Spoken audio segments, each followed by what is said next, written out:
जीवन को जरा ध्यान से देखिए।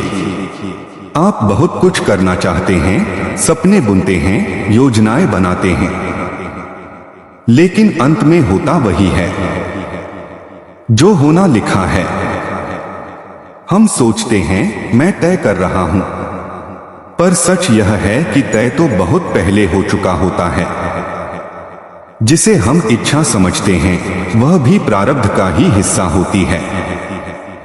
कितनी बार हमने मन से ठान लिया, अब बदल जाऊंगा, अब गलती नहीं दोहराऊंगा, फिर भी सब वैसा ही होता है। क्योंकि जब तक प्रारब्ध नहीं चाहेगा तब तक परिवर्तन की शक्ति भीतर नहीं उठेगी, और जब वह चाहेगा तो असंभव लगने वाले रास्ते भी अपने आप खुल जाएंगे। यह वही अदृश्य धागा है जो हमें चलाता है, वही परम सत्ता, वही भगवान। प्रारब्ध कोई किताब का शब्द नहीं, यह तो आपकी हर सांस में लिखा हुआ सच है। यह आपके अपने ही कर्मों का प्रतिबिंब है, जो कभी वरदान बनकर आता है तो कभी परीक्षा बनकर। आप चाहे भाग जाएं, छुप जाएं, इनकार करें, लेकिन फल तो भोगना ही होगा, क्योंकि यह फल दंड नहीं, सीख है। जीवन एक नदी की तरह है।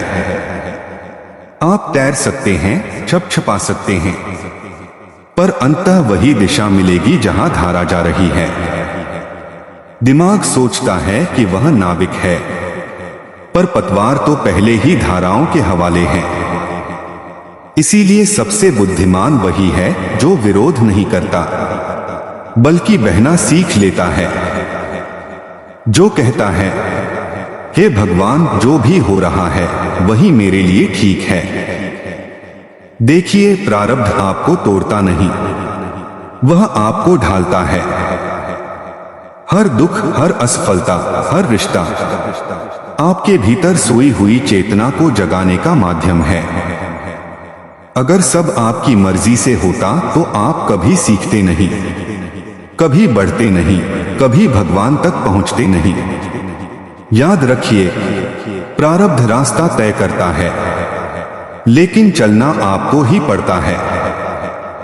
अगर आप कर्म नहीं करेंगे तो प्रारब्ध भी चुप हो जाएगा, क्योंकि कर्म ही धर्म है।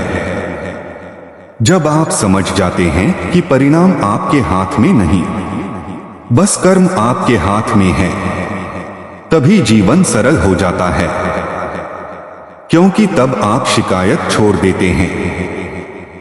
आप दुख को शाप नहीं, वरदान की तरह देखने लगते हैं। वही दुख आपको झुकना सिखाता है, वही कठिनाई आपको ईश्वर के करीब लाती है। और जब अहंकार टूटता है तभी भीतर का साक्षी जन्म लेता है। तब आप कहते हैं अब मुझे किसी चीज का डर नहीं, क्योंकि जो हो रहा है वही होना चाहिए। कितनी बार आपने देखा है, जब आप बहुत जोर लगाते हैं सब बिगड़ जाता है, और जब छोड़ देते हैं सब अपने आप ठीक हो जाता है। यही तो है प्रारब्ध का कमाल। भगवान देर करते हैं पर भूलते नहीं, वो हमेशा वही देते हैं जो आपके विकास के लिए आवश्यक है। इसलिए हर सुबह बस एक प्रार्थना करें, हे प्रभु, मुझे वही दो जो मेरे लिए सही है। मुझे वह दिखाओ जो मेरी आत्मा के लिए जरूरी है, और मुझे इतना धैर्य दो कि मैं आपकी योजना को स्वीकार कर सकूं। जब यह स्वीकार भीतर उतर जाता है तब जीवन हल्का लगने लगता है। तब आप जान जाते हैं प्रारब्ध मुझे मोड़ सकता है पर तोड़ नहीं सकता। और वही दिन होता है जब जीवन एक बोझ नहीं बल्कि एक सुंदर यात्रा बन जाता है।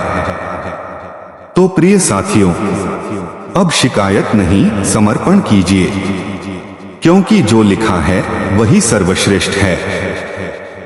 बस विश्वास रखिए, धैर्य रखिए और भगवान को थाम लीजिए, क्योंकि अंत में वही साथ देंगे। अगर यह बात आपके दिल को छू गई हो तो प्रेम से लिखिए, मैं अपना जीवन भगवान को समर्पित करता हूँ।